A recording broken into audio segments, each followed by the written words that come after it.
সকালবেলা সুমনা ভাবি একটা বাটি হাতে হন্তদন্ত হয়ে আমাদের বাসায় ছুটে আসলো। বাটি থেকে এক টুকরো ইলিশ মাছ আমার স্বামীর প্লেটে তুলে দিতে দিতে বলল, যাক, ভাগ্য ভালো আপনার খাওয়া শেষ হয়ে যায়নি। আপনার জন্য আমি নিজের হাতে ইলিশ মাছ রান্না করেছি। গতকাল রাতে বললেন না আপনার ইলিশ মাছ পছন্দ, তাই সকাল সকাল রান্না করে নিয়ে এসেছি। আমার স্বামী মুচকি হেসে খাবারটা মুখে তুলতেই যাবে, এমন সময় আমি গিয়ে ওর সামনে থেকে প্লেটটা কেড়ে নিলাম। সোহাগ সবেমাত্র খেতে বসেছিল। আমার এমন কাজ দেখে রেগে বলে উঠল, কি হলো, প্লেট কেড়ে নিলে কেন? আমি তো এখনও খাওয়া শুরুই করলাম না। আমি ওর কথার জবাব না দিয়ে সুমনা ভাবিকে উদ্দেশ্য করে বললাম, ভাবি, সোহাগের বউকে আল্লাহ দুইটা হাত দিয়েছে। সোহাগের যদি এতই ইলিশ মাছ খেতে ইচ্ছে করে, আমিও ওকে রান্না করে খাওয়াতে পারবো। আপনি দয়া করে নিজের বাটি নিয়ে এখান থেকে বিদায় হন। সুমনা মুখ বেঁকিয়ে বলল, দেখেছো ভাই, সোহাগ তোমার বউটা আমার সাথে কেমন ব্যবহার করছে। এমন মেয়েকে নিয়ে কেমন করে সংসার করো তুমি? সোহাগ রেগে বলে উঠল, আচ্ছা মোনালিসা, তুমি এতটা ছোট মনের হলে কবে থেকে? সামান্য একটা ব্যাপার নিয়ে এত সিন ক্রিয়েট করছো কেন? আমি সোহাগের কথার উত্তর না দিয়ে রান্নাঘরের দিকে হাঁটা দিলাম। যেতে যেতে কানে এলো সুমনা ভাবির কাছে সোহাগ ক্ষমা চাচ্ছে আমার এমন ব্যবহারের জন্য। ব্যাপারটা আমার একদমই ভালো লাগলো না। আমি থাকতে সোহাগ কেন অন্য কারো কাছে নিজের ইচ্ছার কথা বলবে? তাছাড়া আপন কেউ হলে হয়তো মেনে নেওয়াও যেত। একটা অন্য মহিলার সাথে ওর কিসের এত প্রেম? সুমনা ভাবির বর বিদেশে থাকে, কয়েক বছর পর পর দেশে আসে, 2-3 মাস থেকে আবার চলে যায়। বাড়িতে সুমনা একাই থাকে। শুনেছি শ্বশুর শাশুড়ি আছে, কিন্তু তাদের সাথে তেমন ভালো সম্পর্ক না। কালভদ্রে কখনো তাদের এই বাড়িতে আসতে দেখা যায় না। এই মহিলাকে আমি এমনিই তেমন একটা সহ্য করতে পারি না। সোহাগকে দেখলেই মুচকি মুচকি হাসে। রোজ বিকালে সোহাগ ছাদে গেলে তখনই তার ছাদে যাওয়া লাগে। এসব আমার খুব একটা ভালো লাগে না। প্রথম দিকে সোহাগ এই মহিলার সাথে তেমন কথাও বলতো না, কিন্তু দিন দিন সুমনা ভাবির সাথে ঘনিষ্ঠতা বাড়ছে। আগে ওনাকে দেখলে এড়িয়েই চলে আসতো, এখন প্রায় দাঁড়িয়ে দাঁড়িয়ে 2-4 মিনিট গল্প করে। রান্নাঘরে গিয়ে সবজি কাটতে শুরু করলাম। সোহাগ আর সুমনার রাগটা সবজির উপরে দেখাচ্ছি। এত সময়ে হয়তো সুমনা চলেও গেছে, আবার দাঁড়িয়েও থাকতে পারে। ইচ্ছে করছিল সুমনা ভাবিকে ঘাড় ধরে বের করে দিতে, কিন্তু নিজের রাগটাকে নিয়ন্ত্রণ করে চলে এসেছি। সকাল সকাল ঝামেলা করতে একদমই ইচ্ছে করছে না। সবজি কাটা শেষ করে ফ্রিজ থেকে মাছ বের করতে গিয়ে দেখলাম সোহাগের খাওয়া শেষ হয়ে গেছে। প্লেটটা ধুয়ে রেখে দিয়েছে। সুমনা ভাবিও নেই, হয়তো চলে গেছে, নাকি সোহাগের সাথে বসে গল্প করছে। ঘরের ভেতরে উকি দিয়ে দেখলাম সোহাগ অফিসে যাওয়ার জন্য রেডি হচ্ছে। একটা স্বস্তির নিঃশ্বাস ফেলে নিজের কাজে মন দিলাম। সোহাগ অফিসে যাওয়ার আগে রান্না শেষ করতে হবে, নয়তো টিফিন রেডি করতে পারবে না। সোহাগ বাইরের খাবার খুব একটা পছন্দ করে না। তড়িঘড়ি করে রান্না শেষ করে সোহাগের দুপুরের খাবার গুছিয়ে দিলাম। এই যে তোমার টিফিন বক্স, দেখো আবার ভুলে যেও না যেন। সোহাগ ফাইল গোছাতে গোছাতে বলল, এত কষ্ট করার কি দরকার ছিল? আমি বাইরে থেকে খেয়ে নিতাম না হয়। সোহাগের কথায় আমি বেশ অবাক হলাম। যে ছেলে বাইরের কোনো খাবার খেতেই চায় না, সে নাকি বাইরে দুপুরের খাবার খেয়ে নেবে। হঠাৎই সোহাগকে অচেনা মনে হলো। কারণটা হয়তো নিতান্তই ছোট, তবে আমার খুব একটা ভালো লাগলো না। আমি অবাক দৃষ্টিতে তাকিয়ে আছি দেখে সোহাগ হাসার চেষ্টা করলো। তারপর বলল, আরে মজা করছিলাম। তুমি তো জানোই আমি বাইরের খাবার তেমন একটা খেতে পারি না। তোমার তো সবর থেকে নজর থাকে। জানতাম, এক কথায় উত্তর দিয়ে সেখান থেকে চলে এলাম। সোহাগের সাথে কথা বলতে ইচ্ছেই করছে না। অন্যের সামনে আমাকে ছোট মনের বলেছে।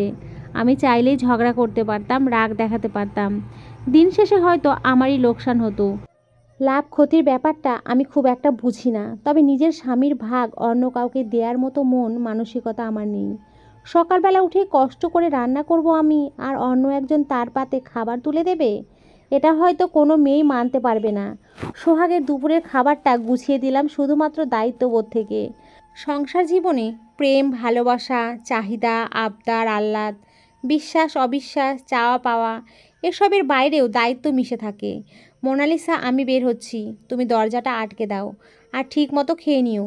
নিজের খেয়াল রেখো। আমার উত্তরের অপেক্ষা না করেই সোহাগ বেরিয়ে গেল। আমি গিয়ে দরজা আটকে আসলাম। সিঁড়িতে তাকিয়ে দেখলাম সুমনা দাঁড়িয়ে আছে। সারা শরীর রাগে জ্বলে উঠল, তবুও কিছুই না বলে চলে আসলাম। মেয়েটা হয়তো এমনই গায়ে পড়া স্বভাবের। সোহাগ যদি ঠিক থাকে তাহলে হয়তো কোনো সমস্যা হবে না। সারাদিন নানান কাজের ব্যস্ততায় সময় পার করলাম। কাজের ফাঁকে সোহাগের কথা মনে পড়ল, আর মনে কিছু হিসাব কষে আবার নিজের কাজে মন দিলাম। গোসল শেষ করে নামাজ পড়ে খেতে বসলাম, কিন্তু গলা দিয়ে খাবার নামছে না। সোহাগ অন্য একটা মেয়ের জন্য আমাকে কথা শোনাতে পারলো? কোনো সম্পর্ক আছে নাকি ওদের মাঝে? নানান চিন্তা এসে মাথায় ভিড় জমাতে লাগলো। সম্পর্ক হারানোর ভয় থাকবে, এটা স্বাভাবিক, তবে সন্দেহকে জায়গা দেওয়া উচিত নয়। মাথা থেকে সমস্ত চিন্তা ছেড়ে ফেলে খাওয়া শেষ করলাম। বিছানার চাদর, বালিশের কভার আর আমার কয়েকটা শাড়ি কেচেছি। একটু ক্লান্ত লাগছে, বিছানায় শরীরটা এলিয়ে দিলাম। কখন যে দু চোখের পাতা এক হয়ে গেছে বুঝতে পারিনি। আছরের আজান কানে আসতেই ঘুম ছেড়ে উঠে পড়লাম। ফ্রেশ হয়ে নামাজ পড়ে নিলাম, তারপর ছাদে চলে গেলাম। কাপড়গুলো হয়তো এত সময় শুকিয়ে গেছে। চারিদিক রোদে ভরে আছে, কিন্তু কাপড়গুলো পানিতে ভরে আছে। আশেপাশে তাকিয়ে দেখলাম বৃষ্টির পানি জমে আছে জায়গায় জায়গায়। হয়তো বৃষ্টি হয়েছিল, কিন্তু ঘুমের কারণে বুঝতে পারিনি। অগত্যা আবার কাপড়গুলো শুকাতে দিয়ে নিচে চলে আসলাম। এখন রাতে রান্নাটা শেষ করে রাখলে মন্দ হয় না। মানুষ বলতে আমি আর সোহাগ। শ্বশুর শাশুড়ি গ্রামে থাকে, সোহাগের চাকরি সূত্রে আমাদের শহরে থাকা। সোহাগ আমাকেও গ্রামেই থাকতে বলেছিল, কিন্তু শ্বশুর আব্বুর এক কথা, বউ ছেলের সাথেই থাকবে। শাশুড়ি মা অতিরিক্ত স্বামীভক্ত, স্বামীর কথাই তার জন্য শেষ কথা। তাছাড়া সে সামর্থ্যবান বলে আর অমত করেনি। মাঝে মাঝে আমাদের এখানে বেড়াতে আসে, কিছুদিন থেকেই আবার চলে যায়। সোহাগ ছুটি পেলে আমরাও গ্রাম থেকে ঘুরে আসি। রান্না শেষ করতে করতে মাগরিবের আজান দিয়ে দিল। আকাশে আবারও মেঘ জমেছে, ছাদের কাপড় তুলতে হবে। দ্রুত পায়ে ছাদের দিকে হাঁটা ধরলাম, কিন্তু ছাদে গিয়ে যা দেখলাম তা দেখার জন্য আমি একদমই প্রস্তুত ছিলাম না। সুমনা ভাবি আর সোহাগ পাশাপাশি বসে আছে। সোহাগের পরনে তখনও অফিসের পোশাক, দুইজনের মধ্যে ফাঁকা জায়গা নেই বললেই চলে। আমাকে দেখে ওরা দুজনে ভূত দেখার মতো চমকে উঠল। সোহাগ সুমনা থেকে কিছুটা দূরে সরে বসলো। আমি তার কিছু বলার শক্তি পেলাম না। কেউ হয়তো আমার বুকের উপরে পাথর চাপা দিয়ে দিয়েছে। হয়তো এখনই মাথা ঘুরে পড়ে যাব। শেষ পর্যন্ত কি সোহাগ পরকীয়ায় জড়িয়ে পড়ল? সুমনার সাথে কি সত্যি ওর সম্পর্ক আছে, নাকি আমি ভুল ভাবছি? ভাবি, আপনি যেমনটা ভাবছেন তেমন কিছু না। সোহাগ আমার ভাইয়ের মতো, আমাকে ভাবি ডাকে। এছাড়া আমাদের মাঝে আর কোনো সম্পর্ক নেই। সুমনা ভাবির কথায় আমি মুচকি হাসলাম, তারপর বললাম, জি ভাবি, আমি জানি সোহাগের রুচি এতটাও খারাপ হয়নি যে কারো বিবাহিত বউয়ের সাথে কোনো প্রকার সম্পর্ক করবে। অনেক দিন ধরে দেখছি ওকে। সোহাগের আমাকে ভালো না লাগলে আমি অবিবাহিত কোনো মেয়ের সাথে আবারও সোহাগের বিয়ে দেব। আপনি চিন্তা করবেন না এসব নিয়ে, আমি কিছুই মনে করিনি। সুমনা ভাবির মুখটা মলিন হয়ে গেল। সোহাগ নির্বিকারভাবে দাঁড়িয়ে আছে। বাইরে হাসি মুখে থাকলেও আমার ভেতরটা কষ্টে ছেয়ে গেছে। তবুও নিজেকে সামলে দাঁড়িয়ে আছি। একান্ত আপন লোক ছাড়া কাউকে নিজের দুর্বলতা দেখাতে নেই, তাহলে আরও বেশি করে আঘাত করে। কথায় বলে না, নরম মাটিতে পা দিয়ে গভীরতা পরীক্ষা করে, অনেকটা তেমনই। সোহাগের সাথে সুমনা কিছু আছে কি না সঠিক জানি না, তবে থাকলে ওরা বুঝতে পারবে আমি অতটাও দুর্বল নয়। সুমনা কোনো কথা না বলে চুপচাপ ছাদ থেকে নেমে চলে গেল। আমি চোখ বন্ধ করে কয়েকটা সূরা পড়ে নিজেকে স্বাভাবিক রাখার চেষ্টা করতে লাগলাম। মিনিট দুয়েক চোখ বন্ধ রাখার পরে চোখ খুললাম। তারপর কাপড়গুলো নিয়ে ছাদ থেকে চলে আসতে যাব, এমন সময় বাম হাতে কারো স্পর্শ অনুভব হলো। চিরচেনা সেই স্পর্শ। সোহাগ আমার হাতটা ধরে রেখেছে। আমি শান্ত দৃষ্টিতে ওর দিকে তাকিয়ে রইলাম। অন্য কাউকে আমার ভাগ দিতে পারার মতো উদার হলে কবে থেকে? যবে থেকে আপনি পরনারীর কাছে ঘনিষ্ঠ হয়ে বসতে পেরেছেন তবে থেকেই। কখনো কখনো চোখের দেখাও ভুল হয়, কখনো কখনো বিশ্বাসগুলোও চরমভাবে বিশ্বাস করতে ইচ্ছে করে। সোহাগ আমার হাত ছেড়ে দিল। আমি সময় নষ্ট না করে রুমে চলে এলাম। অনেক কন্ট্রোল করেছি নিজেকে, আর পারছি না। চোখের কোণে জমে ওঠা পানিকণাগুলোকে বেরিয়ে আসতে দেওয়া উচিত। বাইরে নিজেকে যতই শান্ত দেখায় না কেন, কোনো মেয়েই নিজের স্বামীর ভাগ কাউকে দিতে পারে না। তাছাড়া সোহাগকেই আমি ভালোবাসি। আমার জীবনে সোহাগ ব্যতীত কোনো দ্বিতীয় পুরুষের এমন অধিকার নেই। আমি যতদূর জানতাম সোহাগের জীবনেও আমার গুরুত্ব এমন, কিন্তু হঠাৎ কেন সব ফিকে হতে শুরু করলো বুঝতে পারলাম না। কাপড়গুলো খাটের উপরে রেখে অজু করে নামাজ পড়ে নিলাম। আল্লাহর কাছে মনের সকল কথা খুলে বলতে পারার মতো শান্তি হয়তো দ্বিতীয় কিছুতেই নেই। আল্লাহর কাছে সকল দুশ্চিন্তা থেকে মুক্তির আবেদন করলাম। হঠাৎ পাশে নজর ঘোরাতে দেখলাম একজন সুদর্শন যুবক পাঞ্জাবি পরে নামাজে দাঁড়িয়ে আছে। এই পুরুষ আমার চোখে শ্রেষ্ঠ সুন্দর। কেন জানি না, হয়তো অনেক ভালোবাসি বলে, নয়তো অন্য কিছু। তবে একজন জীবনসঙ্গীর মাঝে সীমাবদ্ধ থাকার আত্মতৃপ্তি উপলব্ধি করার মতো অনুভূতি সকলে থাকে না। আমাকে হয়তো আল্লাহ সেই অনুভূতি দিয়েছেন, নয়তো কেন এমন হয় জানি না। নামাজ শেষ করে সোহাগ আমার দিকে এগিয়ে আসতে লাগলো। এটা কোনো নতুন ব্যাপার না, তবে আমি কেন সব কিছু অন্যভাবে দেখছি। শুধু কি সুমনায়, আমার চিন্তার মাঝে কপালে কারো ঠোঁটের কোমল স্পর্শ অনুভব করলাম। নিজের অজান্তেই চোখ থেকে কয়েক ফোঁটা অশ্রু গড়িয়ে পড়ল। এই মানুষটাকে আমি হারাতে চাই না, বদলেও যেতে দিতে চাই না, শুধু নিজের করে রাখতে চাই। আমি অফিস থেকে ফিরে ছাদে কাপড় আনতে গেছিলাম। সুমনা ভাবি আমাকে ওনার বরের সাথে কথা বলতে অনুরোধ করছিল, তাই বসেছিলাম। কখন এত কাছাকাছি চলে এসেছি আমি জানি না। বিশ্বাস করো, আমি আর এমনটা করব না। আচ্ছা, কিছু খাবে তুমি এখন? না, একটু বাইরে যেতে হবে, অফিসের কিছু জিনিস কেনার জন্য। তোমার ক্ষুধা লেগেছে নাকি? আমি না সুযোগ মাথা নাড়ালাম। সোহাগ মাথা থেকে টুপিটা খুলে রেখে পাঞ্জাবি পরেই বেরিয়ে গেল। আমি দুইটা মানুষের হিসাব মেলাতে ব্যস্ত হয়ে গেলাম। স্বামী সংসার ছেড়ে আলাদা থাকার কোনো মানসিকতা আমার নেই। তবে আমি মেরুদণ্ডহীন নই। নিজেকে কষ্ট অন্যকে দেখিয়ে সহানুভূতি পাওয়া বা কাউকে আনন্দ দেওয়ার সুযোগ আমি কাউকেই দেব না। রান্নাঘরে আমার মোবাইল বেজে চলেছে। এখন কে কল দিতে পারে? তড়ি ঘড়ি করে রান্নাঘরে গিয়ে মোবাইলটা নিয়ে এলাম। শাশুড়ি মায়ের কল। ওনার সাথে আমার রোজই কথা হয়। কিছু সময় কথা বলে সারা দিনের না বলা কথাগুলো শেষ করি। কি বলতে কি বলবো ঠাঁই খুঁজে পাই না কখনো কখনো। পৃথিবীর যে কোনো সম্পর্কে সময় দেওয়া, ভালোবাসা, বিশ্বাস রাখা জরুরি, নয়তো দিন শেষে সব ঠুনকো হয়ে যায়। সোহাগ বেশ কয়েকবার কল দিয়েছে আমাকে। কথা বলছিলাম তাই হয়তো খেয়াল করিনি। শেষে একটা এসএমএস দিয়েছে দেখলাম, মনির কাকার কাছে তোমার জন্য বেগুনি আর আলুর চপ রেখে গেছি। গাড়িতে ছিলাম বলে উপরে যেতে পারিনি, তুমি গিয়ে নিয়ে এসো। এই ছেলেটা পারেও বটে। মন থেকে সব বাজে চিন্তা সরিয়ে ফেলতে চেষ্টা করলাম। সন্দেহ করে নিজের সংসার নষ্ট করার কোনো মানে নেই।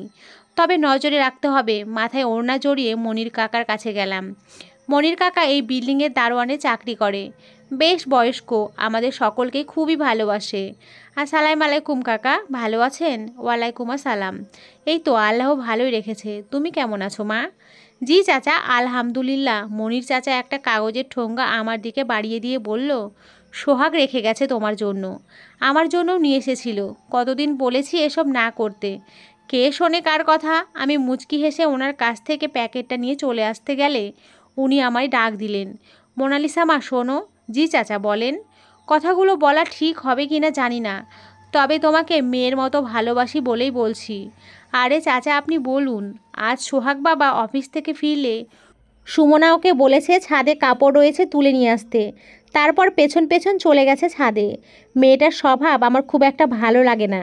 তাছাড়া ওর স্বামী বিদেশে থাকে। এসব মহিলাদের শয়তান সবচেয়ে বেশি ধোঁকা দেয়। তুমি একটু খেয়াল রেখো। আমি সোহাগকেও বলেছি, এই ছোট ছোট কারণ থেকে সংসারে ঝামেলার সৃষ্টি হয়। আমি মাথা নাড়িয়ে সম্মতি জানালাম। তারপর ঘরে চলে এলাম। মনির কাকা যথেষ্ট বুদ্ধিমান একজন মানুষ।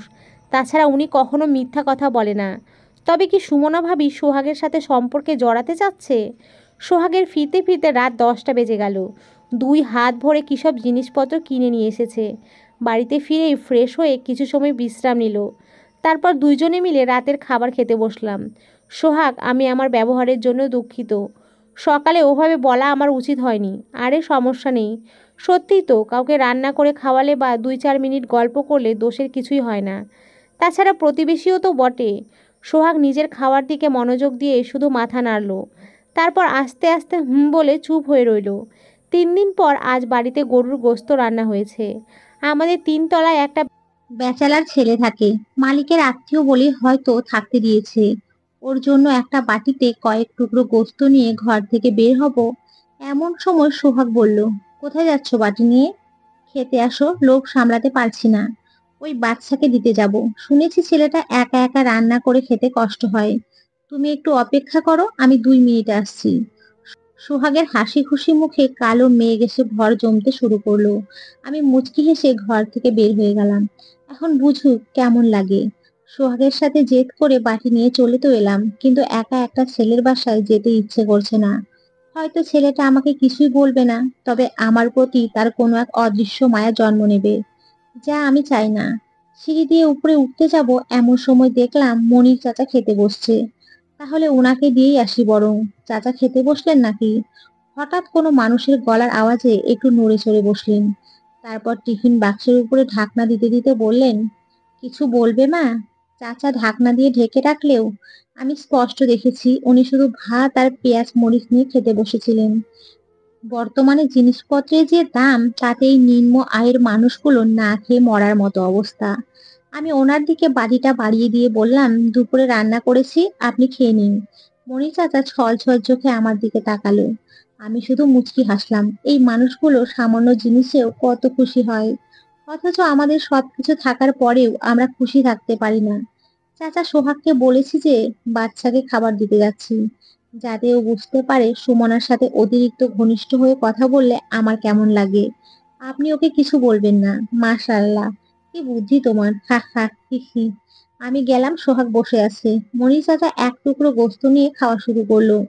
আমি খুব ভালো করে জানি উনি সব গোস্ত খাবেন না, বড়জোর 2 টুকরো গোস্ত খাবে, বাকিটা ছেলে মেয়ের জন্য নিয়ে যাবে। বাবারা মনে হয় এমনই হয়। ঘরে গিয়ে দেখলাম সোহাগ মুখ ফুরিয়ে বসে আছে। আমি গিয়ে ওর সামনের চেয়ারে বসে পড়লাম। দোতলা থেকে 3 তলা যেতে 20 মিনিট সময় লাগে নাকি? জ্বলছে জ্বলছে আগুন, হি হি। একটু দাঁড়িয়ে গল্প করছিলাম আর কি। প্লেটটা এদিকে দাও তুমি। আমি হেসে হেসে কাজ করছি আর সোহাগ গম্ভীর হয়ে আমার দিকে বারবার তাকাচ্ছে। আমি নিজের মতো করে খাচ্ছি, ওর দিকে তেমন কোনো খেয়াল করছি না। ইচ্ছে করে এমন করছি, যেন বাচ্চাকে নিয়ে জানার ইচ্ছে আমার নেই। খেতে দাও আমাকে। সোহাগ সেদিন তেমন কিছুই খেতে পারলো না। ওর রিয়াকশন একটু বেশি হচ্ছে, কারণ এই বাচ্চা একদিন সোহাগকে ভুল করে বলে ফেলেছিল সে আমাকে পছন্দ করে। আমি সোহাগের বোন হই কিনা? সেদিন সোহাগের রিয়াকশন ছিল দেখার মতো। দাঁত কিরমির করে বাচ্চাকে বলেছিল, ভাই বোন কেন হতে যাব আমরা? দেখে কি বোন মনে হয় নাকি? আরো কত কি ভাবলে এখনো হাসি পায়। দুপুরের খাওয়া শেষ করে সোহাগ বিছানায় শুয়ে মোবাইলে কিসব দেখছে। আমি সব কাজ গুছিয়ে রেখে রুমে গেলাম। মোনালিসা, দেখে যাও। মোবাইলে দৃষ্টি আটকে রেখে কথাগুলো বলল আমাকে। আমি কোনো জবাব না দিয়ে ওর পাশে শুয়ে পড়লাম। শরীরটা হঠাৎ করে একটু খারাপ লাগছে, মাথা ব্যথা করছে অনেক, সেই সাথে ঠান্ডাও লাগছে। আমি চুপচাপ শুয়ে আছি। সোহাগ আমার দিকে ভ্রু কুঁচকে তাকালো। তারপর আমার কপালে হাত দিয়ে দেখলো জ্বর আসছে কিনা। তোমার কি ঠান্ডা লাগছে? আমি মাথা নেড়ে হ্যাঁ সূচক জবাব দিলাম। সোহাগ বিছানার পাশে ভাঁজ করে রাখা নকশি কাঁথাটা আমার গায়ে জড়িয়ে দিল। উঠে গিয়ে ফ্যানের জোরটা কমিয়ে লাইট অফ করে আসলো। এরপর আমার কপালে আস্তে করে হাত বুলিয়ে দিতে লাগলো। এই মানুষ বদলে গেলে হয়তো আমি নিঃশেষ হয়ে যাব। আমাদের সম্পর্কটা হয়তো একটু নাটকীয়, সিনেমার মতো, তবে বাস্তব জীবনেও এমন করতে পারলে সম্পর্ক খারাপ হবে না, বরং ভালোই থাকবে। প্রতিটা স্বামী স্ত্রী চায় তার জীবন সঙ্গী তার খেয়াল রাখুক। যারা বলে এমন সম্পর্ক বাস্তবে হয় না, তারাও দিন শেষে এমনই সম্পর্কের জন্য লোভী হয়ে থাকে। তবে অতিরিক্ত আশা না করাই ভালো।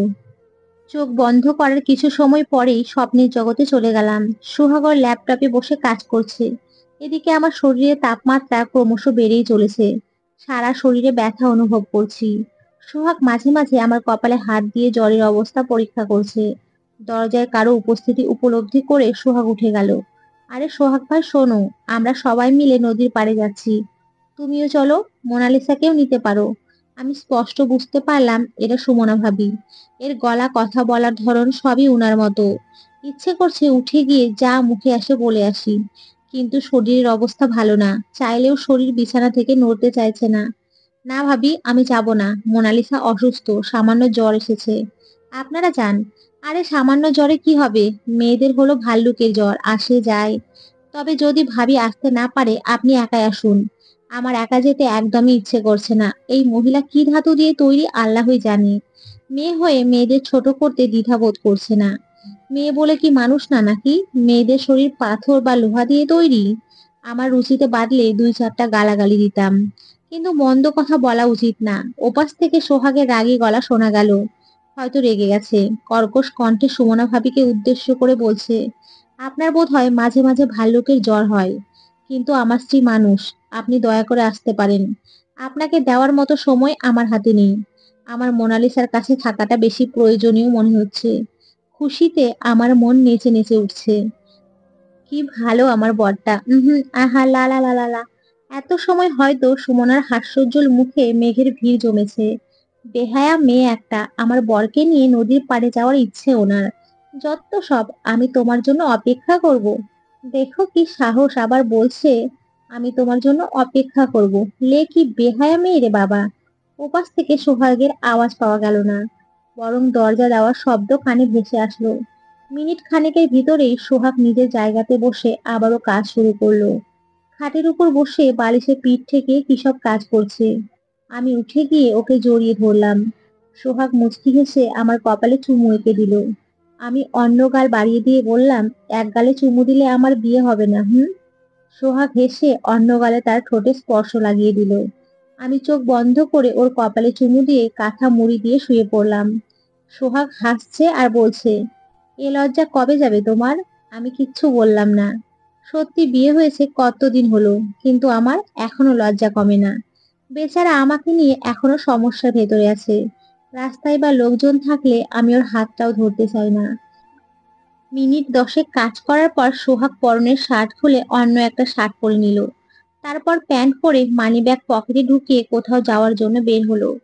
যাওয়ার আগে আমার কপালে হাত দিয়ে জ্বর পরীক্ষা করতে ভুললো না। আচ্ছা, সোহাগ কি ওই সুমনার সাথে দেখা করতে যাচ্ছে? আমাকে শোনানোর জন্য তখন ওসব বলল। মিনিট 5 শুয়ে থাকার পর আর মন মানতে চাইলো না। কোনো রকম ভাবে উঠে সুমনার বাসার সামনে চলে গেলাম। দরজায় তালা লাগানো, সারা বাড়ির কোথাও সুমনার কোনো খোঁজ পেলাম না।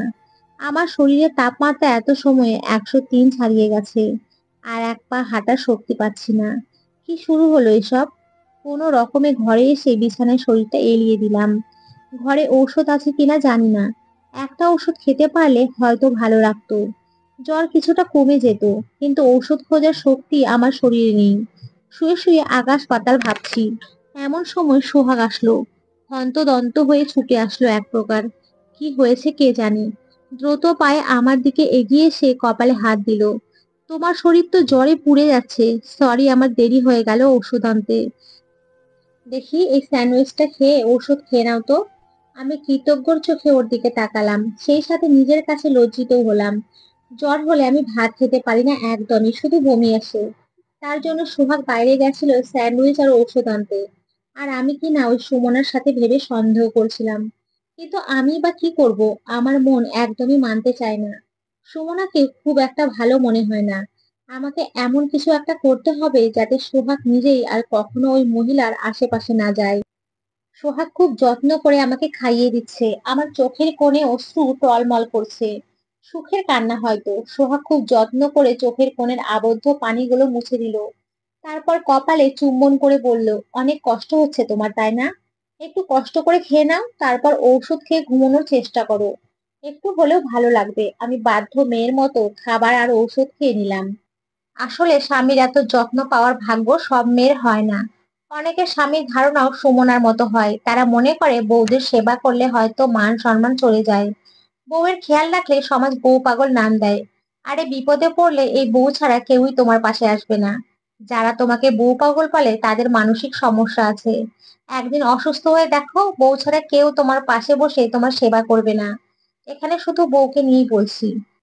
কেউ বলবেন না যে মা দেখে বোন দেখে ইত্যাদি ইত্যাদি। বিপদের সময় আপন মানুষরাই তো পাশে থাকে, সে যে কেউ হতে পারে। ওষুধ খাওয়ার পর সোহাগ একটা বাটিতে পানি আর কাপড় নিয়ে আসলো। তারপর কাপড় ভিজিয়ে কপালে জল পটি দিতে লাগলো। মাঝে মাঝে মুখটাও মুছিয়ে দিচ্ছে। পানির স্পর্শে আমার ঠিক কতটা ভালো লাগছে জানি না, তবে সোহাগের স্পর্শ আমাকে কষ্ট ভুলে থাকতে সাহায্য করছে। পরের দিন সকালে আমার জ্বর কমে গেলেও শরীর অনেক দুর্বল হয়ে আছে। ফজরের নামাজ পড়ে আবার শুয়ে আছি। খাবার রান্না করতে ইচ্ছে করছে না। সোহাগও আমার পাশে বসে কাজ করছে। ঘন্টা খানিক শুয়ে থাকার পর উঠে গেলাম। সোহাগ অফিসে যাবে, ও বাইরের খাবার একদমই খেতে পারে না। তাছাড়া কাল আমার জন্য ওর অনেক কষ্ট হয়েছে। আমার কষ্ট হবে বলে সারা রাত ফ্যানও চালায়নি। আমি বিছানা থেকে নামতে যাব এমন সময় সোহাগ আমার হাত ধরে ফেললো। কোথায় যাচ্ছ তুমি? রান্না করব না বুঝি? তোমার না শরীর খারাপ, তুমি রান্না করতে পারবে তো? পারবো। একদিনে জ্বরে কিছু হয় না আমার। হয় কিনা তা তো আমি খুব ভালো করে জানি। এসব কথা আমাকে বলে লাভ আছে কোনো? আমি তো তোমাকে বেশ কয়েকদিন ধরেই দেখছি। সত্যি আমি ঠিক আছি, তুমি একদম গল্পের নায়কদের মতো বউ পাগল। বাস্তবে এমন হয় নাকি? আমি গল্প বা বাস্তব বুঝি না। যার সাথে সারা জীবন কাটাবো ঠিক করেছি, তার খেয়াল রাখাটাও আমার দায়িত্ব। এতে আমি ন্যাকা বোকা যাই হই, আমার সমস্যা নেই। আমি ওর কথায় মুচকি হাসলাম। রেগে গেছে জনাব আমার। সোহাগ এক হাত দিয়ে ল্যাপটপ বন্ধ করে আমার দিকে উঠে এলো। তারপর কানের কাছে মুখ নিয়ে বলল, আমি বদলে গেলে তুমি ঠিক থাকবে তো প্রেয়সী? যদি তুমি ঠিক থাকতে পারো আমিও বদলে যেতে পারবো। আমি সোহাগকে জড়িয়ে ধরলাম, অনেক শক্ত করে জড়িয়ে ধরলাম। না, আমি একটুও থাকতে পারবো না, একটুও না। তুমি কখনো বদলে যাবে না। সোহাগ মুচকি হেসে এক হাত দিয়ে আমাকে জড়িয়ে ধরলো, অন্য হাত নিয়ে কপালের উপরে থাকা চুলগুলো সরিয়ে দিতে দিতে বলল, তাহলে বলো কেন শুনি। আমি কি বদলে যেতে বলেছি নাকি? শুধু নিজে নিজে বেশি বোঝো। মুখ গোমড়া করে কথাগুলো বললাম। পাগলি একটা। দেখি চলো তুমি কি রান্না করো, আমিও দেখি। সোহাগও আমার পিছন পিছন রান্নাঘরে চলে এলো। মিটসেপের সাথে হেলান দিয়ে দাঁড়িয়ে আমার কাজকর্ম পর্যবেক্ষণ করছে। রাইস কুকারে আলু সিদ্ধ আর ডিম সেদ্ধ ভাত বসিয়ে দিলাম। শরীরটা খুব একটা ভালো লাগছে না, যে অন্য কিছু রান্না করব। সোহাগ ফ্রিজ থেকে ডিম বের করলো। আপনি ডিম দিয়ে কি করবেন? আমি তো ডিম সেদ্ধ দিলাম। আগে তুমি আমাকে তুমি বলবে নাকি আপনি বলবে তাই ঠিক করো, তারপর না হয় আমি উত্তর দেব। আমি মুখ বেঁকিয়ে নিজের কাজ করতে লাগলাম। এই ছেলেটা শুধু পেঁচিয়ে কথা বলে। সোহাগ ডিম দিয়ে পাউরুটি ভেজে নিল। আমি আর কিছুই বললাম না। কিছু বললেই তো আর সোজা জবাব দেবে না, বলেই বা লাভ কি? সকালের খাবারের মেনুতে আলু ভর্তা আর ডিম ভর্তা, সাথে গরম ভাত। সকালের হিসাব খুব ভালো খাবার। আর সেই সাথে সোহাগের পাউরুটি। খাওয়ার সময় দুই গালে মুখ দিতেই আমার কেমন বমি আসতে লাগলো। অসুস্থ হলে আমি কিছুতেই ভাত খেতে পারি না। এটা সেই ছোটবেলা থেকে হয়ে আসছে আমার সাথে। সোহাগ আমার সামনে থেকে খাবারের প্লেটটা নিয়ে গেল। তারপর অন্য একটা প্লেটে পাউরুটি আর একটা ডিম সিদ্ধ দিয়ে বলল, এগুলো খেয়ে নাও। আমি জানি তুমি ভাত খেতে পারবে না। উড়ি উড়ি, আমার বরটা কি কেয়ারিং। আমি মুচকি হেসে বাধ্য মেয়ের মতো খাবারগুলো খেয়ে নিলাম। অদ্ভুত ব্যাপার হলো, এতে আর বমি আসছে না। নিজের শরীরের গতিবিধি আমি নিজেই বুঝতে পারি না। খাওয়া শেষ হলে সোহাগ জোর করে ঔষধ খাইয়ে দিল। জ্বর নেই, তবুও ঔষধ খেতে হবে, না হলে নাকি আবার জ্বর আসবে। সকালের সব কাজ শেষ করে সোহাগ অফিসে যাওয়ার সময় সুমনা আর বিল্ডিং এর সকালে আমাদের বাসায় আসলো। সুমনা কেঁদে কেঁদে চোখের পানি নাকের পানি এক করে ফেলেছে। সুমনা দৌড়ে এসে আমার পা জড়িয়ে ধরলো। ভাবি, আমার গর্ভে আপনার স্বামীর বাচ্চা। আপনি দয়া করে আমায় উদ্ধার করেন। আমি আপনার চাকরানী হয়ে থাকবো। আমি হতভম্ব হয়ে সকলের দিকে তাকিয়ে রইলাম। সোহাগেরও আমার মতোই অবস্থা। হঠাৎ সোহাগ রাগী গলায় বলল, এই আপনি কি সব বাজে কথা বলছেন? আমি আজ পর্যন্ত আপনার হাতও ধরিনি। আমার সন্তান আপনার গর্ভে কি করে থাকতে পারে? তাছাড়া আমার কি বউ নেই নাকি? সোহাগের কথা শুনে একটা মহিলা ব্যঙ্গ করে বলে উঠল, যে দিনকাল পড়েছে তাতে এসব অস্বাভাবিক কিছু নয়। মোনালিসা, দেখো তোমার বর তোমার কপাল পোড়ালো। মহিলার কথায় সোহাগের কেমন লেগেছে জানি না, কিন্তু আমার প্রচুর পরিমাণে রাগ হচ্ছে। সোহাগ কখনো এই কাজ করতে পারে না। আমি কর্কশ গলায় বললাম, আমি বিশ্বাস করি না সোহাগ এমনটা করতে পারে। সুমনা ভাবি, চলেন আপনাকে চেক আপ করিয়ে দেখবো আপনি আদৌ অন্তঃসত্ত্বা কিনা। সোহাগ কৃতজ্ঞ চোখে আমার দিকে তাকিয়ে আছে। আশেপাশের সকলেই আমার কথার সাথে সহমত হলো। সুমনাও রাজি হলো, তবে সে ঘরোয়া পদ্ধতিতে পরীক্ষা করবে। কিন্তু শেষ পর্যন্ত সকলের কথা মতো হাসপাতালে যেতে বাধ্য হলো। সুমনা আর বিল্ডিং এর কয়েকজন লোক একটা অটো রিক্সা করে হাসপাতালের দিকে রওনা দিল। আমি আর সোহাগ দুজনে একটা রিক্সা করে যাচ্ছি। সোহাগ মলিন মুখে বসে আছে।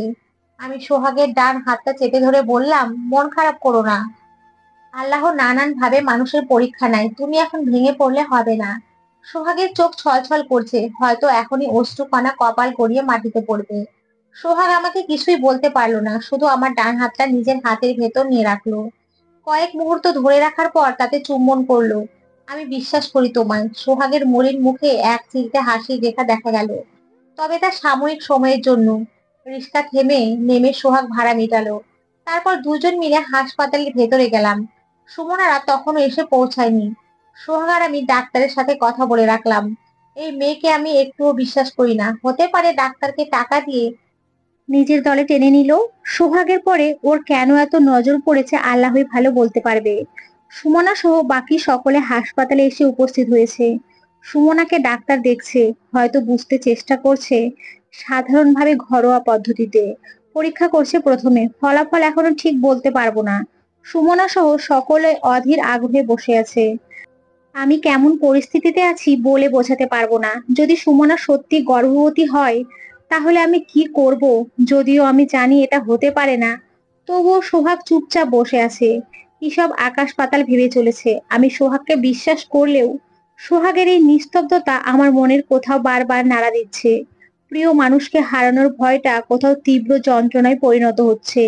সকলের অপেক্ষার প্রহর শেষ করে একজন নার্স রিপোর্ট নিয়ে আসলেন।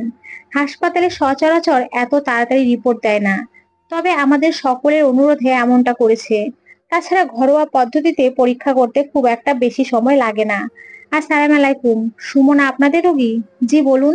আমরা অনেক দুঃখের সাথে বলছি যে উনি প্রেগনেন্ট না। অন্তত রিপোর্টে তাই লেখা আছে। আপনারা আবারও চেষ্টা করতে পারেন। আল্লাহ চাইলে উনি মা হবেন। ধন্যবাদ সিস্টার। সিস্টার মাথা নেড়ে চলে গেলেন।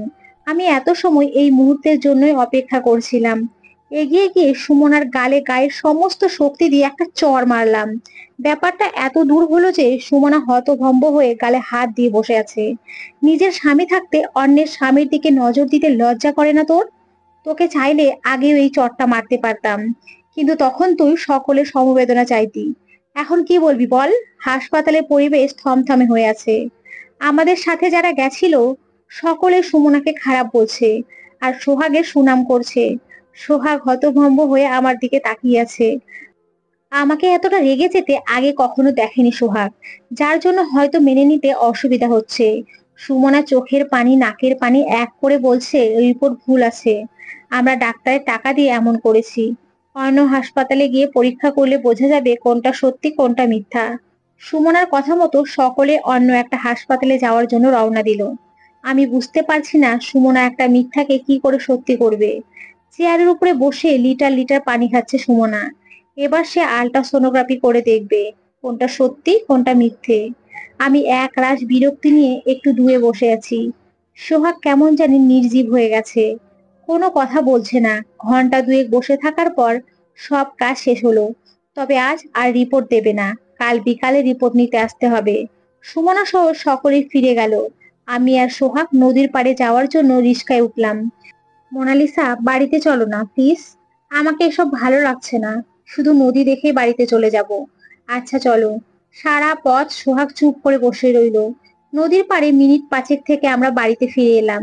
শরীর আবারও গরম হয়ে আসছে আমার। বাইরে শক্ত থাকলেও ভিতরে ভিতরে অনেক কষ্ট হচ্ছে। কারণটা বুঝতে পারছি না, তবে কষ্টটা অনুভব করতে পারছি। বাড়িতে যাওয়ার পর দুইজনে গোসল করে নিলাম। আজ সারাদিন ওই সুমনার জন্য মাটি হলো। তারপরেও যে ওকে মিথ্যাবাদী প্রমাণ করতে পেরেছি, এটাই তো অনেক। মোনালিসা, তুমি বিশ্বাস করো আমার কোনো মেয়ের সাথে এই ধরনের কোনো সম্পর্ক নেই। সুমনার সাথে দুই একদিন স্বাভাবিকভাবে কথা বলেছি মাত্র। ও কেন এমন করছে আমি জানি না। এত অপমান আমি আর নিতে পারছি না। সোহাগ আমাকে পেছন থেকে জড়িয়ে ধরে কথাগুলো বলছে। ওর চোখ থেকে পানি পড়ছে, কথা জড়িয়ে যাচ্ছে বারবার। ছেলেরা চাইলেও সকলের সামনে কাঁদতে পারে না। মানুষ হয়তো মনে করে ছেলেদের কাঁদতে নেই, তাদের হয়তো অনুভূতি নেই, কিন্তু তারাও তো মানুষ। আমি তো বিশ্বাস করি তোমাকে। এমন করো না। তুমি ভেঙে পড়লে আমাকে কে সাহস দেবে বলো? আমি জানি সুমনা ইচ্ছে করে এসব করছে। হয়তো আমাদের সুখের সংসার ওর সহ্য হয়নি। সোহাগ কোনো কথা না বলে আমাকে শক্ত করে জড়িয়ে ধরে রইল। ওর কান্না তখনও থামেনি। আমি ওকে চুপ করতে বললাম না, কাঁদতে দিলাম। কখনো কখনো কাঁদলে বুকের কষ্টগুলো হালকা হয়। যারা কাঁদতে পারে তারা অনেক ভাগ্যবান। যাদের চোখে সহজে পানি আসে না, ওরা ভেতরে ভেতরে কষ্টে পুড়ে মরে। চাইলেও কাউকে বলতে পারে না। নিজের কষ্ট কাউকে বুঝতে দিতে পারে না। শুধু নিজের ভেতরের কষ্টে নিজেই কষ্ট পায়। মাগরিবের নামাজের পরে আমি আর সোহাগ ছাদে গেলাম। সন্ধ্যায় পরিবেশ আমার খুব ভালো লাগে। আকাশের তারাগুলো গুনতে চেষ্টা করি, তবে প্রতিবারই ব্যর্থ হই। ছাদে গিয়ে দেখলাম সুমনা কারোর সাথে মোবাইলে কথা বলছে। আমি তোমার কথা মতো সোহাগকে ফাঁসিয়ে দিয়েছি, কিন্তু আমি কি করে প্রমাণ করব আমি গর্ভবতী? তুমি কেন এমন করছো বলো তো? আমি আর সোহাগ চুপচাপ দাঁড়িয়ে রইলাম। ওর কথাগুলো শোনা অনেক জরুরি। ওপাশ থেকে কি বলছে ঠিক বুঝতে পারলাম না। সুমনা কাঁদো কাঁদো গলায় বলল, আমি তোমার সব কথা শুনবো, তুমি প্লিজ এমন বলো না। আর কিছু না বলেই কল কেটে দিল। সুমনা মোবাইলটা রেলিং এর উপরে রেখে কাঁদতে লাগলো। এত সময় মনে করেছিলাম সুমনা এসব করছে, কিন্তু এখন তো মনে হচ্ছে এসবের পিছনে অন্য কেউ আছে। তবে কি সোহাগের কোনো শত্রু? কিন্তু সোহাগের শত্রু আসবে কি করে? ও ওর মা বাবার একমাত্র ছেলে। একটা বেসরকারি প্রতিষ্ঠানে চাকরি করে, কর্মক্ষেত্রে সকলের সাথে ওর সম্পর্ক ভালো। ছাদে না গিয়ে দুজনে আবার ঘরে চলে আসলাম। কি সব হচ্ছে আমাদের জানতেই হবে। সোহাগ নিজেই অবাক হয়ে গেছে সুমনার কথাগুলো শুনে। আচ্ছা সোহাগ, তোমার কি কোনো শত্রু আছে? কোনো প্রাক্তন প্রেমিকা বা এমন কিছু? মোনালিসা, আমি কি তোমার কাছে কিছু লুকিয়ে রাখি বলো তো? তুমি তো জানোই সবকিছু, আমি বিয়ের আগে কখনো প্রেম করিনি, আর আমাকে কেউ পছন্দ করতো বলেও জানি না। কিসব যে হচ্ছে আমি কিছুই বুঝতে পারছি না। তবে এতটুকু নিশ্চিত যে সুমনা একা কিছু করছে না, বা নিজের ইচ্ছায় কিছুই করছে না। কেউ ওকে দিয়ে এসব করাচ্ছে, কিন্তু কে? বিশ্বাস করো মোনালিসা, আমি কিছুই বুঝতে পারছি না। তোমারও তো কোনো প্রাক্তন প্রেমিক নেই যে আমাদের আলাদা করতে চাইবে। চিন্তার মধ্যে সারা রাত পার করলাম। সকালে ঘুম থেকে উঠে নামাজ পড়ে আল্লাহর কাছে সব কিছুর জন্য সাহায্য চাইলাম। আল্লাহ ছাড়া কেউ আমাদের এই গোলক ধাঁধা থেকে বের করতে পারবে না। ফজরের নামাজ পড়ে সোহাগ ঘুমিয়ে আছে। 2 দিন অফিস ছুটি নিয়েছে। সোহাগ হয়তো একটু বেশি চিন্তা করছে, নয়তো অনেক কষ্ট পেয়েছে। ছোটবেলা থেকে অনেক আদরে বড় হয়েছে, এসব কষ্ট ওকে কখনো ছুঁয়ে যেতে পারেনি। আমার শ্বশুর আব্বু আর শাশুড়ি মা খুবই ভালো মানুষ। দুইজনের প্রতি দুইজনের ভালোবাসা অনেক। এখনো কেউ কাউকে রেখে খাবার খেতে চায় না। মাঝে মাঝে ওনাদের দেখে আমার হিংসা হয়। সকালের দিকে একটু ছাদে হাঁটতে গেলাম। সোহাগ ঘুমিয়েছিল। সারা রাত দু চোখের পাতা এক করেনি ছেলেটা। কেমন একটা স্তব্ধ হয়ে গেছে। শুধু মেয়েদের চরিত্রে দাগ লাগলেই মেয়েরা ভেঙে পড়ে না, সৎ ছেলেগুলোর চরিত্রে দোষ সহ্য করতে পারে না। তুমি আমাকে দিয়ে এসব কেন করাচ্ছ বলো তো? একজন স্বামী তার স্ত্রীকে দিয়ে এসব কাজ? আমাকে দেখে সুমনা চুপ হয়ে গেল। হয়তো ওর স্বামীর সাথে কথা বলছে। হ্যাঁ, স্বামী কথাটা ও নিজেই বলেছে। তার মানে এসবের পিছনে ওর স্বামী জড়িত। যেই মানুষটা বছর বছর দেশের বাইরে পড়ে থাকে, সে কি করে এসবের সাথে যুক্ত থাকতে পারে? কে আপনাকে দিয়ে কি করাচ্ছে ভাবি? কিছু না, আপনি এখানে। ছাদ তো শুধু আপনার একার নয়, তাই না? আমিও যখন ইচ্ছে ছাদে আসতে পারি। তা বলুন তো দেখি, সোহাগের নামে এমন মিথ্যা দোষ দিয়ে আপনার কি লাভ? সুমনা আনমনে হেসে দিল, তারপর ব্যঙ্গ করে বলল, লাভ? জানেন তো মেয়েরা নিজের সংসারটা বাঁচাতে সবকিছুই করতে পারে। হ্যাঁ জানি, তবে এসব কথা তাদের মুখে মানায় না যারা অন্যের সংসার নষ্ট করে। আপনি চাইলেও আমার আর সোহাগের সংসার নষ্ট করতে পারবেন না। আল্লাহ আমাদের ঠিক সাহায্য করবে। আমি আপনাদের সংসার নষ্ট করতেও চাই না, শুধু নিজের জন্যই। আপনি অনেক ভাগ্যবতী। সুমনা আর কিছু না বলেই ছাদ থেকে চলে গেল। এই সুমনা নামের মেয়েটা আমার কাছে রহস্য মনে হচ্ছে। কোনো এক চাপা কষ্ট নিয়ে বেঁচে আছে যেন। আমাকে আগে এই সুমনার খোঁজ করতে হবে, তাহলে রহস্য কিছুটা হলেও সমাধান করতে পারবো। ছাদ থেকে নেমে এলাম, রান্না বসাতে হবে। সুমনার কথায় যতদূর বুঝতে পারলাম এসব ওর বর করছে। কিন্তু ওর বরের আমাদের সাথে কি শত্রুতা? সোহাগ তখনও কোলবালি জড়িয়ে ধরে ঘুমিয়ে আছে। বুড়ো বাচ্চাদের মতো লাগছে অনেকটা। মানে বুড়ো হয়েও বাচ্চাদের মতো ভাব ধরেছে, এটাই মনে হচ্ছে। মোনালিসা, কয়টা বাজে এখন? 6:30। কেন, উঠবে তুমি? না। তুমি এদিকে এসো তো। এই সকালবেলা আমি তোমার কাছে এসে কি করব? আমার এখন রান্না করতে হবে। কেন, বরের কাছে কি শুধু রাতেই আসা যায় নাকি? তুমি দিন দিন অনেক অসভ্য হয়ে যাচ্ছ কিন্তু। এসব কি ধরনের কথা? থাক, লাগবে না। আমার কোল বালিশই ঠিক আছে। তুমি তোমার মতো থাকো বাপু। শরীর ভালো না ওনার, তাই একটু বিশ্রাম নিতে বললাম। আর আমার মতো ভালো ছেলের ধারে কি সব দোষ দিল? আমি সোহাগের কানের কাছে গিয়ে বললাম, কি দোষ দিচ্ছি আমি তোমাকে? তুমি কি কম ফাজিল নাকি? তোমার বুঝি আনরোমান্টিক বুড়ো বর পছন্দ? যত সব, হা হা। সোহাগের পাশে বসে সোহাগের চুলে হাত বোলাতে বোলাতে বললাম, তা বর, এখন তো ঘুম ভেঙে গেছে, এখন উঠে পড়েন। সোহাগ উঠে এসে আমার কোলে মাথা দিয়ে শুয়ে পড়লো। তারপর মুচকি হেসে চোখ বন্ধ করে নিল। আমি সোহাগের কপালে হাত বুলিয়ে দিতে লাগলাম। ইচ্ছে করে সুমনার কথাগুলো এড়িয়ে গেলাম। ওকে এখন টেনশন দেওয়া হয়তো উচিত হবে না, কিন্তু সোহাগের কাছে জানতে হবে সুমনার বরের সাথে ওর কোনো ঝামেলা হয়েছিল নাকি। হলেও তা কত আগে। সকাল 10টার দিকে বাবুর ঘুম ভাঙলো। এত সময় বসে থাকতে থাকতে আমার কোমর ব্যথা হয়ে গেছে। তুমি এখনো বসে আছো? তো কি করবো আর। সোহাগ মুচকি হাসলো। আমার সকল খুশি যেন এই হাসির মাঝে সীমাবদ্ধ। এই হাসি দেখতে আমি শত কষ্ট করতে পারি। আচ্ছা, আজ সকালে আমি তোমাকে রান্না করে খাওয়াবো। সোহাগ খুব মন দিয়ে রান্না করছে। বেশ কয়েকবার ওর হাতে রান্না খেয়েছি আমি। ও খুব ভালো রান্না করে।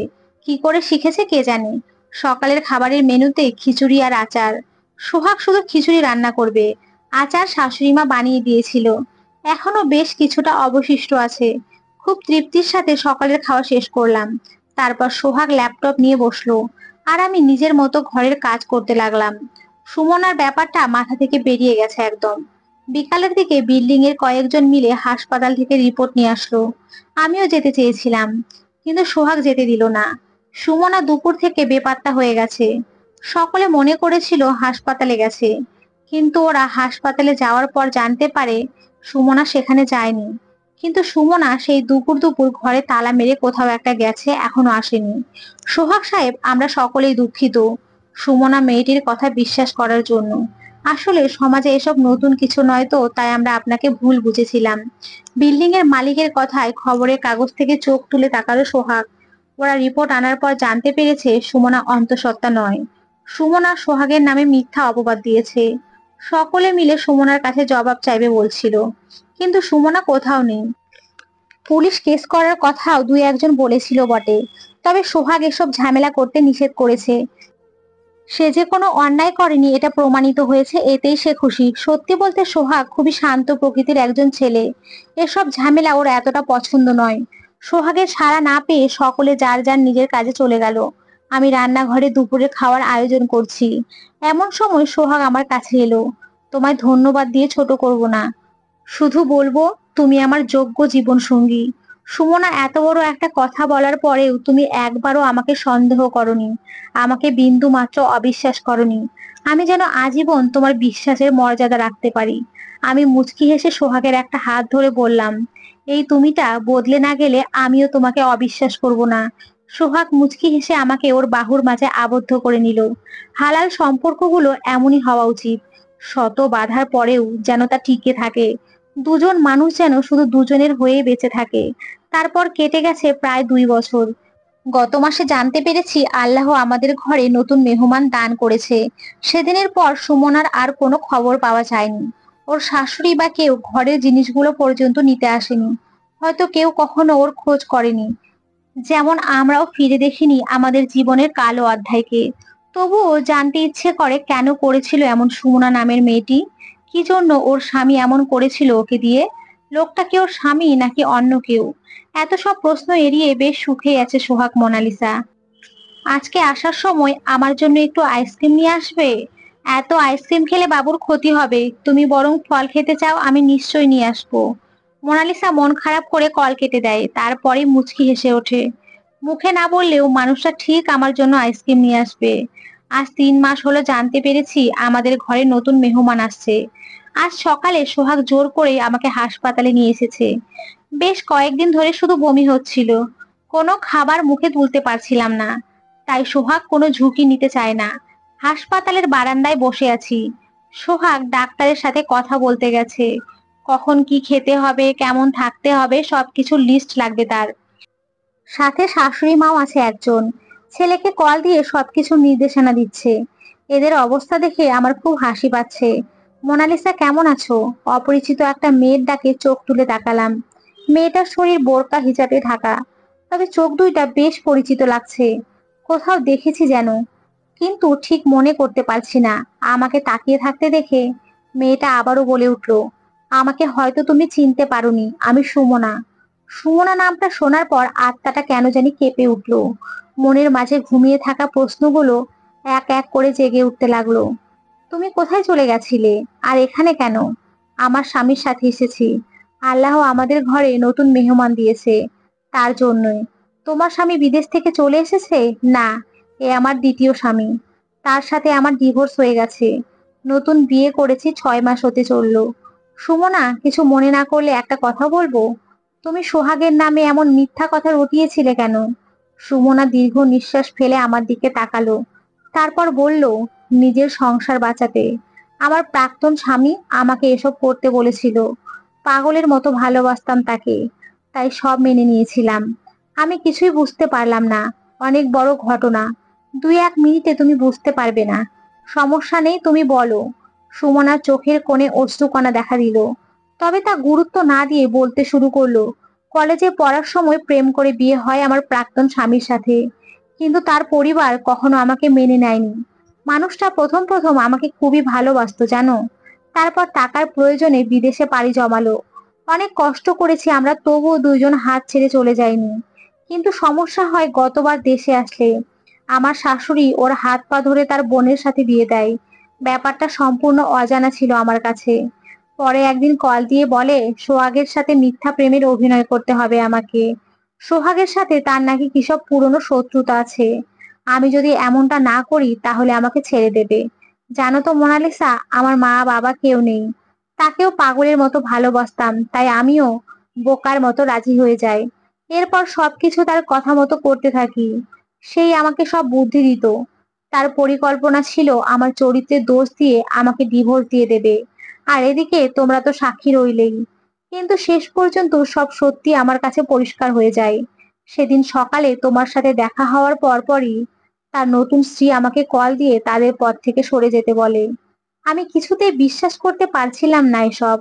তাই শাশুড়ি মায়ের কাছে ছুটে যাই। সেখানেই সবটা জানতে পারি। জীবনের প্রতি ঘৃণা ধরে গেছিল। আর কখনো ফিরে আসতে ইচ্ছে করেনি। সোহাগের কোনো দোষ নেই। আমাকে পারলে তুমি মাফ করে দিও। আমি বা কি করব বলো? কিছু মেয়েরা নিজের সংসার বাঁচাতে সবকিছুই করতে পারে, আবার কেউ কেউ অন্যের সংসার নষ্ট করে। আমিও তোমাদের সংসার নষ্ট করতে চেয়েছিলাম, কিন্তু পারিনি। নিজের সংসারটাও বাঁচাতে পারিনি। 6 মাস আগে আবার বিয়ে হয়েছে আমার।